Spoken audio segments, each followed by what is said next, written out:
You are watching Gyandeep channel. Light up the future with the flame of knowledge.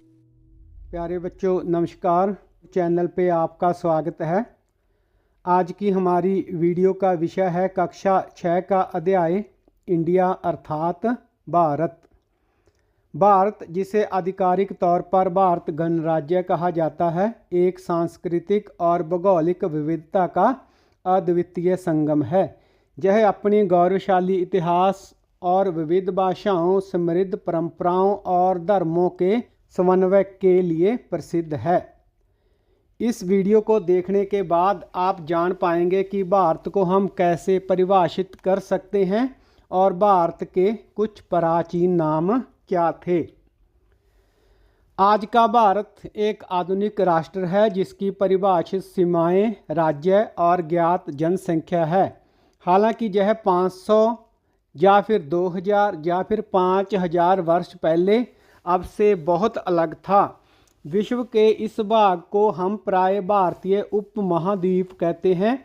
इसके भिन्न भिन्न नाम रहे हैं और इसकी सीमाएं भी बदलती रही हैं। विभिन्न स्रोतों से हम भारत के अतीत और विकास के बारे में जान सकते हैं।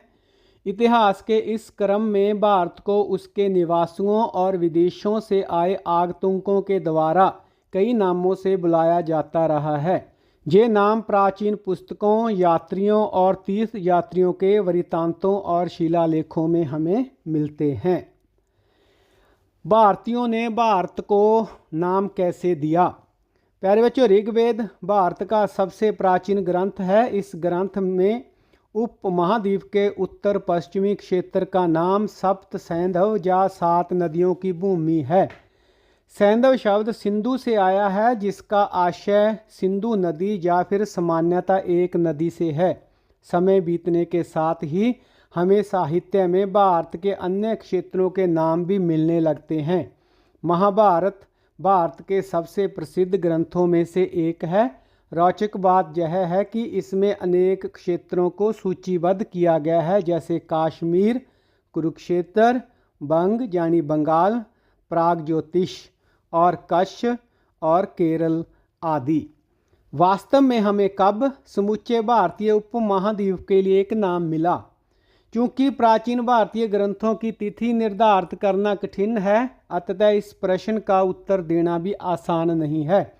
महाभारत में भारतवर्ष तथा जम्बूद्वीप शब्द का प्रयोग किया गया है तथा विद्वान सामान्यतः इस बात से सहमत हैं कि सामान्य संवत पूर्व की कुछ शताब्दियों पूर्व से यह महाकाव्य लिखा जाने लगा था।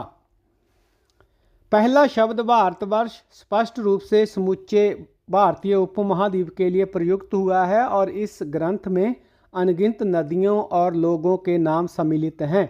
भारतवर्ष से आशय भारत के देश से है। भारत वह नाम है जो सर्वप्रथम ऋग्वेद में उल्लिखित हुआ था। वहाँ उसका अभिप्राय लोगों के एक प्रमुख वैदिक समूह से है। बाद के साहित्य में विभिन्न महाराजाओं के लिए भारत नाम उल्लिखित हुआ।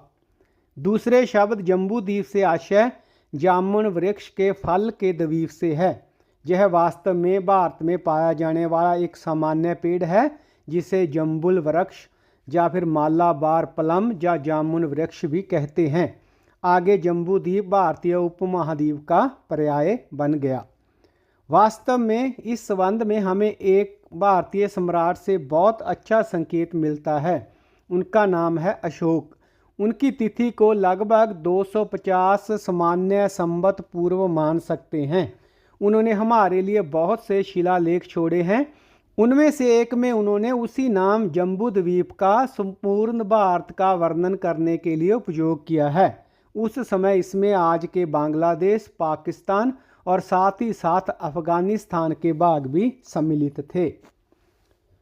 कुछ शताब्दियों के बाद भारतीय उपमहाद्वीप के लिए सामान्यतः भारत नाम का प्रयोग किया जाने लगा। उदाहरण के लिए एक प्राचीन ग्रंथ विष्णु पुराण में लिखा मिलता है, वह देश जो समुंदर के उत्तर में और हिमाच्छादित पर्वतों के दक्षिण में है उसे भारत कहते हैं।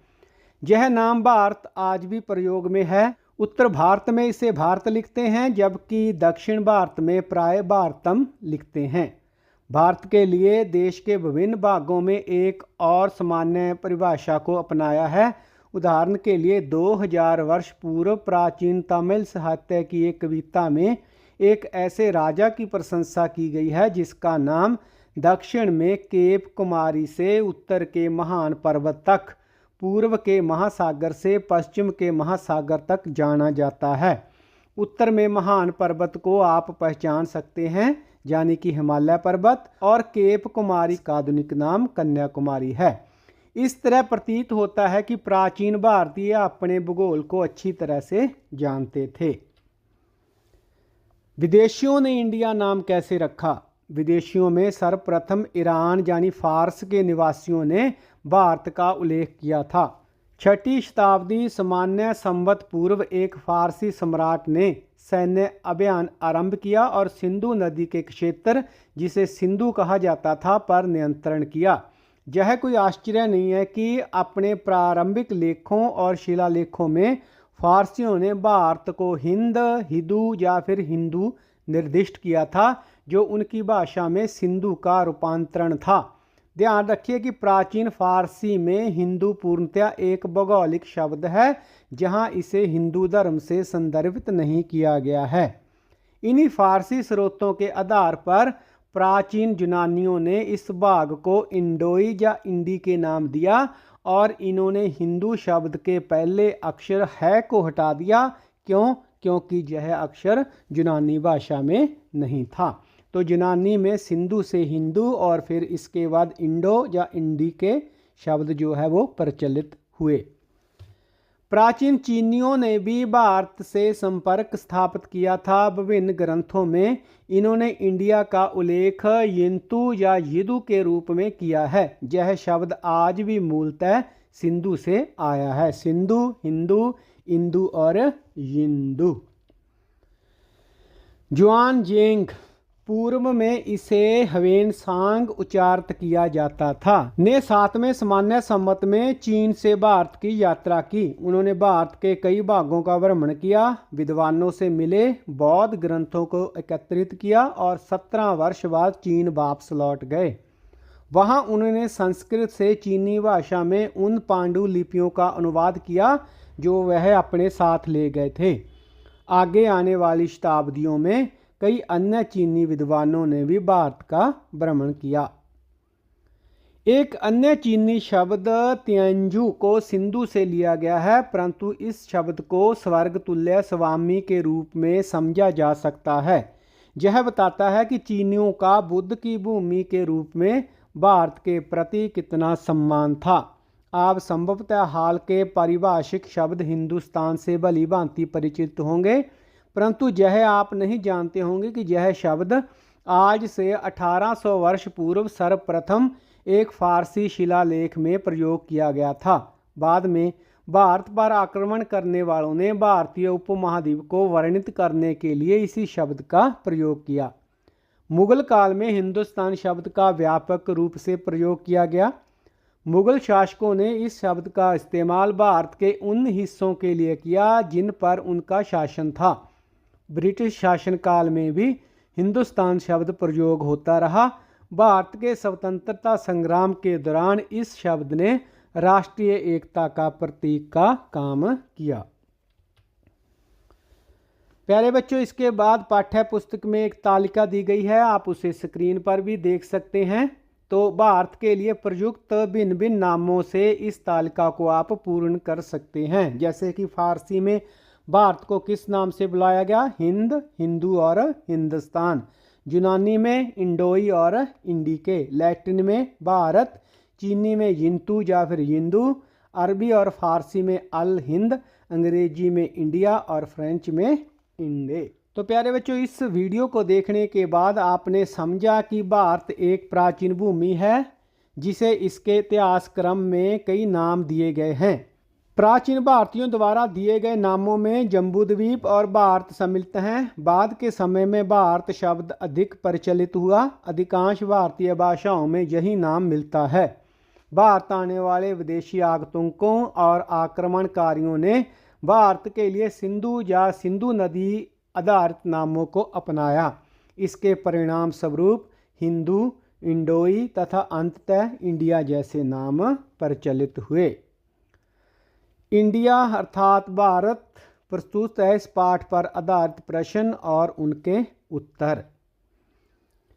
अध्याय के आरंभ में दिए गए उद्धरण का क्या अर्थ है, चर्चा कीजिए। तो बच्चों, अध्याय के आरंभ में श्री अरविंद जी का उद्धरण है, भारत में बहुत पहले ही आध्यात्मिक और सांस्कृतिक एकता पूर्ण हो चुकी थी और यह हिमालय और दो समुद्रों के बीच मानवता की इस महान लहर के जीवन का आधार बन गई थी। तो इस उद्धरण का अर्थ है, श्री अरविंद जी का यह उद्धरण भारत की प्राचीन सांस्कृतिक और आध्यात्मिक एकता की ओर संकेत करता है। उनका यह मानना था कि भारत ने बहुत पहले ही अपनी आध्यात्मिक और सांस्कृतिक पहचान को स्थापित कर लिया था और यह पहचान हिमालय और दो प्रमुख समुद्रों के बीच बसे हुए लोगों के जीवन का आधार बन गई थी। भारत की यह सांस्कृतिक एकता न केवल धर्म और दर्शन में बल्कि कला, साहित्य और संगीत में भी दिखाई देती है। यह एकता हमें यह भी याद दिलाती है कि विविधता में एक गहरी समानता और संबंध हो सकता है, जो कि भारत की सबसे बड़ी विशेषता है। यह उद्धरण हमारी प्राचीन धरोहर और समृद्ध संस्कृति को भी सम्मान देता है, जो आज भी हमारे जीवन और समाज का एक महत्वपूर्ण हिस्सा है। इसके बाद कुछ वाक्य दिए गए हैं, स्टेटमेंट हैं, उनके बारे में सही या गलत की पहचान करनी है। तो सबसे पहले ऋग्वेद में भारत के संपूर्ण भूगोल का वर्णन किया गया है। तो यह जो स्टेटमेंट है यह गलत है। ऋग्वेद में भारत के पूरे भूगोल का वर्णन नहीं है, बल्कि भारतीय उपमहाद्वीप के उत्तर पश्चिम हिस्से का ही वर्णन है। विष्णु पुराण में संपूर्ण उपमहाद्वीप का वर्णन है। यह वाक्य, यह स्टेटमेंट ठीक है। इसमें भारत को समुद्र के उत्तर और हिमालय के दक्षिण में बताया गया है। अशोक के समय में जम्बू द्वीप में आज का भारत, अफगानिस्तान के कुछ क्षेत्र, बांग्लादेश और पाकिस्तान सम्मिलित थे। तो यह स्टेटमेंट भी सही है। महाभारत में कश्मीर, कच्छ और केरल समेत कई क्षेत्रों को सूचीबद्ध किया गया था। यह स्टेटमेंट भी ठीक है। यह सभी नाम महाभारत में मिलते हैं। हिंदुस्तान शब्द का प्रयोग 2000 वर्ष पहले सर्वप्रथम एक यूनानी शिलालेख में किया गया था। यह स्टेटमेंट गलत है। इसका सर्वप्रथम प्रयोग जो है वो एक फारसी शिलालेख में हुआ था। प्राचीन फारसी में हिंदू शब्द का उपयोग हिंदू धर्म के लिए किया गया। यह स्टेटमेंट गलत है। इसका उपयोग हिंदू धर्म के लिए नहीं बल्कि एक भौगोलिक क्षेत्र के लिए किया गया था। विदेशी यात्रियों द्वारा इंडिया को भारत नाम दिया गया। यह स्टेटमेंट भी गलत है। भारत शब्द की उत्पत्ति जो है वो भरत नाम वैदिक समूह से हुई मानी जाती है। इसे विदेशी आगंतुकों द्वारा पेश नहीं किया गया। इसके बाद और प्रश्न उत्तर हैं। सप्त सिंधव का क्या अर्थ है? तो इसका अर्थ होता है 7 नदियों की भूमि। किस प्राचीन ग्रंथ में पहली बार भारत नाम का उल्लेख मिलता है? तो सबसे पहले जो है ऋग्वेद में इसका उल्लेख मिलता है। जम्बू द्वीप का क्या अर्थ है? इसका अर्थ है जामुन वृक्ष के फल का द्वीप। सम्राट अशोक कौन थे? एक सम्राट जिन्होंने लगभग 250 ईसा पूर्व शासन किया था।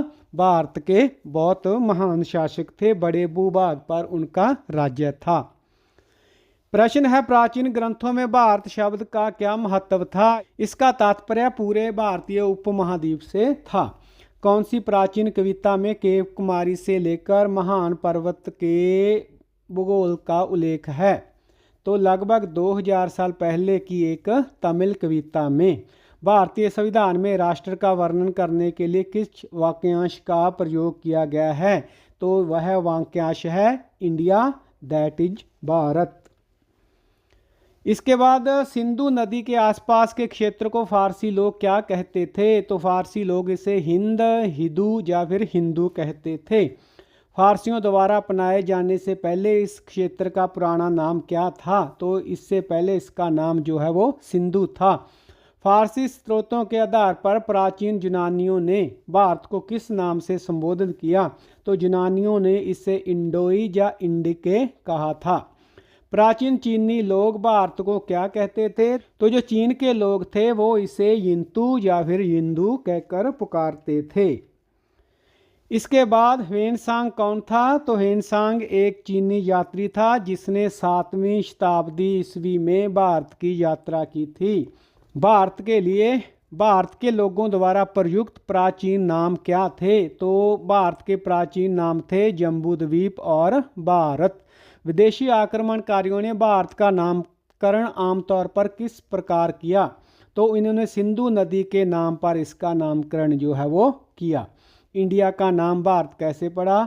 भारत एक प्राचीन हिंदू धर्म ग्रंथों से लिया गया नाम है और यह देश के सांस्कृतिक और पौराणिक अतीत से हमारे गहरे संबंध को दर्शाता है। तो यह थी वीडियो जिसका विषय था इंडिया अर्थात भारत। उम्मीद है बच्चों वीडियो आपको अच्छी लगी होगी। वीडियो को लाइक और शेयर करना न भूलें।